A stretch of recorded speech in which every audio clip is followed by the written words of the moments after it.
নমস্কার, Bandita and mother's ব্লগে সকলকে স্বাগত জানাই। এই যে চা নিয়ে বসে পড়েছি মা আর আমি। চলো চা খেয়ে নিই, আবার রান্না বান্না সারতে হবে। মেঘলা করে এসছে, মেঘ করে এসছে, গরম হচ্ছে খুব, মেঘ করে এসছে সকাল থেকে, মেঘ একদম। আকাশটা পরিষ্কার ছিল, তারপর মেঘ কালো। রবিবার যতই সকাল সকাল উঠি না কেন, বাজার যাওয়া না থাক, সেই আমাদের বেলা হয়ে যায়। তাই বললাম তো কালকে তোকে, মানে দেখ কিছু হলো না, কিছু না, কি তাতেও বেলা হয়। কি করে বেলা হয় বুঝতে পারি না। বললি যে মা এত সকাল সকাল উঠলে কেন? যতই সকাল সকাল উঠি না কেন আর রান্না বান্না যতই তাড়াতাড়ি বসানোর চেষ্টা করি না, সেই বেলা দুপুর হয়ে যায়। হবে না বেলা। চলো চাটা খেয়ে নিয়ে, আবার মা অফিস বেরোবে। এই যে চাটা খাওয়া হলো, এবার রান্না বসিয়েছি। রোজ মনে হয় আজ কি রান্না হবে আর আজ কি রান্না করব, এটাই মনে হয়। মানে কি রান্না হবে, পেটে তো দিতেই হবে। পেট সব মহাজন শুনবে, পেট মহাজন কি শুনবে। আর এই বিউলির ডালের বড়িগুলো এত ভালো, দেখেছো বড়িগুলো কড়াই দিয়েছি। অন্য বড়ি হলে কি হয়, তেলটা দেখি চোঁ করে টেনে নেয়। কি দেয়া থাকে, ময়দা নাকি এ কি বলে সুজি, ওই সব দেয়া থাকে মনে হয়, ওই জন্যে টেনে নেয়।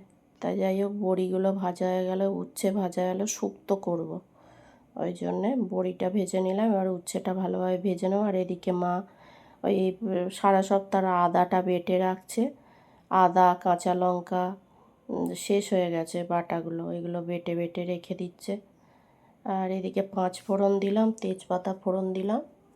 আজকে পটল ফটল নেই জানো তো, ওই ডাঁটা আছে, রাঙালু আছে, বেগুনও নেই। আর এই কাঁঠাল দানা ফানা দিয়ে আর কাঁচকলা দিয়ে শুক্তোটা হবে। পটল এনেছিলাম, পটলগুলো এত খারাপ হয়েছে, শেষ হয়ে মানে সব পচে গেছে। 3-4টে সেদিন ভালো ছিল, ওই ভাজা করেছিলাম। আর এদিকে হচ্ছে যে সবজিগুলো দিয়ে এবার ভালোভাবে ভেজে নেব, নিয়ে আর ওই আদা বাটা দিলাম। আদা বাটাটা দিয়ে হচ্ছে যে একটু ভালোভাবে আদা বাটাটা মা সেই মিক্সি ধোয়া জলের মধ্যে আদাটা দিয়ে দিয়েছে, দিয়ে ওটা ভালোভাবে টানিয়ে নিলাম। আদা নাহলে কাঁচা আদার গন্ধ বেরোবে। আর উচ্ছে আর বড়িটা দিয়ে দিলাম, দিয়ে ভালোভাবে নেড়ে নিলাম। নেড়ে নিয়ে এবার সর্ষে পোস্ত বাটা দিয়ে দিলাম। দিয়ে আজকে শুক্তোটা বেশ করেই করবো, কেননা সে মানে বৃষ্টি হয়েছে, একটু ওয়েদারটা চেঞ্জ হয়েছে। নাহলে গরমের সময় একটু পাতলা পাতলা করে ঝোলই করতাম শুক্তোর, ওই ঝোলটাই বেশি ভালো লাগে। তা যাই হোক, দিয়ে ফুটিয়ে নিয়ে আর একটু ওপর থেকে দুধ দিয়ে দিলাম। আচ্ছা, শুক্তোটা কি দারুণ খেতে হয়েছিল, তোমাদের কি বলবো। আমি তো রাত্রিবেলা ভয়েস ওভার দিচ্ছি, খেয়ে দিয়ে নিয়েই বলছি, শুক্তোটা দারুণ খেতে হয়েছে। ওপর থেকে ওই 5 ফোড়ন ছড়িয়ে দিলাম। তা যাই হোক, শুক্তোটা দারুণ। আর শুক্তো দিয়েই সব ভাত খাওয়া হয়ে যায়, আর অন্য কিছু লাগে না। শুক্তো যদি ঠিকমতো সুন্দর করে করা হয় না, শুক্তো দিয়ে ভাত খাওয়া হয়ে যায়, আর অন্য কিছু লাগে না। তা মার ওই বাটা হয়ে গেছে, এবার মা ঘর ঝাঁট দিয়ে নিচ্ছে। এক্ষুনি পড়ে যেত তরকারিটা, সাঁড়াশিটা স্লিপ করেছে, এই এক্ষুনি তরকারিটা পড়ে যেত মাকে। তাই বলছে, এদিকে মায়ের জল বসিয়েছি, বাসনগুলো মেজে নিচ্ছি। মেজে নিয়ে আর একটা তরকারি করব। আর তেলের বোতলটাই সেদিন পরিষ্কার করেছি, যেহেতু রান্নাঘরে কোনো এক্সস্ট ফ্যানও নেই বা চিমনি নেই, ওই জন্য তেল চিটে হয় খুব। ওই যে একটা করে জিনিস ফোড়ায় করে নিই, পরিষ্কার করে নিই। আবার যখন ওই লাল র্যাকটা রাখা রয়েছে, ওটাও যেদিন পরিষ্কার করি, ওগুলো সেদিন আবার পরিষ্কার করে নিই। তা যাই হোক, বোতলের ভেতরটা তো কদিন আগেই পরিষ্কার করেছি, আর করব না, বাইরেটা একটু পরিষ্কার করে নেব। আর অল্প অল্প করে বাসন মেজে রাখলে একসঙ্গে পড়বে না, আর ভালোই হবে। নাহলে একসঙ্গে বাসন মাজতে সত্যিই খুব কষ্ট হয়ে যায়। আর এক গাদা বাসন কীভাবে ধোবো, কীভাবে রাখবো ভেবে পাই না। তাই বলছি, আমাদের মেয়েদের মানে সকাল থেকে উঠেই কাজ না, মানে শান্তি নেই একটু। করতে তো হবে, খেতে গেলে করতেই হবে। মানুষ জীবনে ভাবে এক আর হয়ে যায় আর এক, না? তা যাই হোক, যারা এই অবধি ভিডিওটা দেখেছো তারা প্লিজ একটা লাইক করে দিও, কমেন্ট করতে ভুলো না কিন্তু। তোমাদের একটা লাইক, একটা কমেন্ট আমাকে গন্তব্যের দিকে এগিয়ে নিয়ে যেতে সাহায্য করবে। আর ডগিগুলো এত ডাকছে। মা জল গরম হতে হতে বাসনগুলোও মাজা হয়ে গেল। রাত্রিবেলা তো অনেক রাত হয়ে গেছে, আর কুকুরগুলোও ডেকে যাচ্ছে এতে বাইরে। খুব জোরে জোরে ডাকছে। তাই যাই ওই বাসনগুলো মাজা হয়ে গেছে। এবার হচ্ছে যে এটা করব, পোস্তটা করব, ঝিঙে আলু পোস্ত করব। এই সপ্তাহে তো বাজার যায়নি, বাড়ির কাছ থেকে নিয়ে এসেছি যা আনার, মাছ ওই জন্যে আনা হয়নি। ঠিক আছে, কদিন মাছ না খেয়ে থাকাই ভালো, কেননা একভাবে মাছ খাই তো আর ভালোও লাগছে না।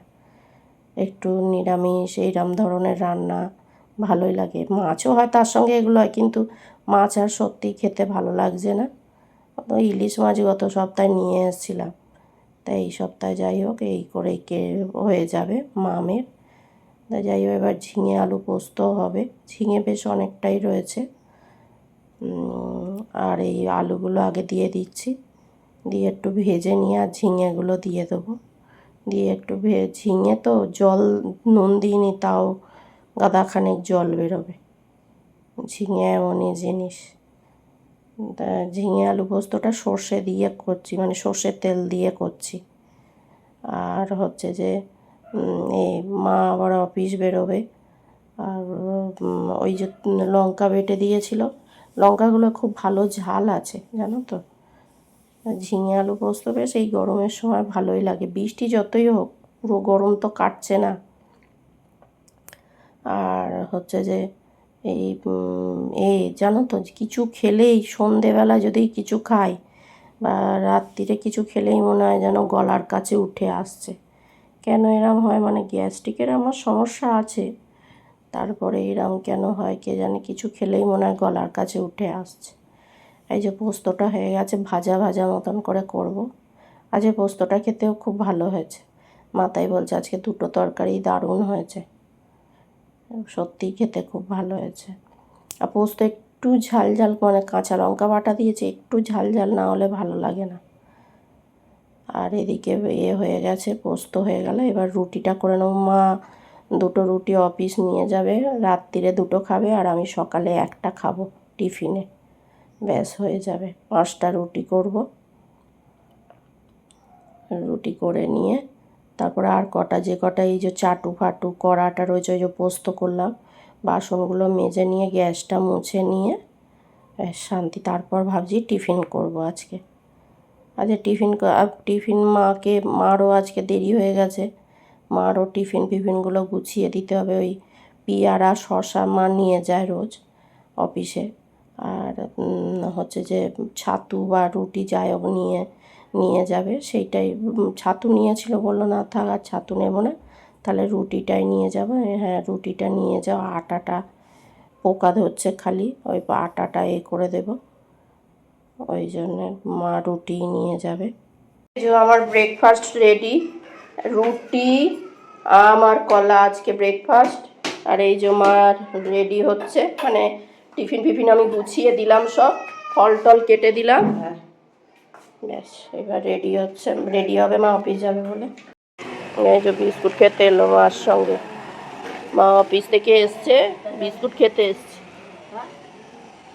হ্যাঁ এই যে চা নিয়ে চলে এসছি, মা এলো, মা চা জল বসিয়েছিল আর আমি চাটা করলাম। চা নিয়ে চলে এসছে, মুড়ি আর ঝুড়ি ভাজা দিয়ে মাখছে, আর সর্ষের তেল দিয়েছে ওর মধ্যে। মাকে আমি বললাম একটু সর্ষের তেল দিয়ে মাখো, চল চা খেয়ে নিই। এই যে মা কাটাকুটি করছে, আর এই বৃষ্টির দিনে এই ঘরে এইসব থাকবেই এখন জামা কাপড়। আর আমি হচ্ছে রাঁধুনি, আর আমার মা বলছে আমি হচ্ছি হেল্পার। হ্যাঁ, না করলে হবে কি করে, সব মহাজন শুনবে, পেট মহাজন কি শুনবে না। মা বলছে সংসারে থাকতে গেলে এগুলো করতেই হবে, তাই একজনের পক্ষে সম্ভব না, চলো সবকিছু করা। তাহলে আজকের মতো আবার কালকে দেখা হবে। মাথায় শ্যাম্পু করেছিলাম, সেই চুল এখনো ঠিক মতো শুকোয়নি, পাগল ছাগল সেজে আর বসে আছি। গুড নাইট সবাইকে, সবাই সুস্থ থেকো, ভালো থেকো, সাবধানে থেকো। আর ভিডিওটা যদি ভালো লেগে থাকে তাহলে লাইক করো, কমেন্ট করো, সাবস্ক্রাইব করো। দেখা হচ্ছে নতুন একটি ব্লগে।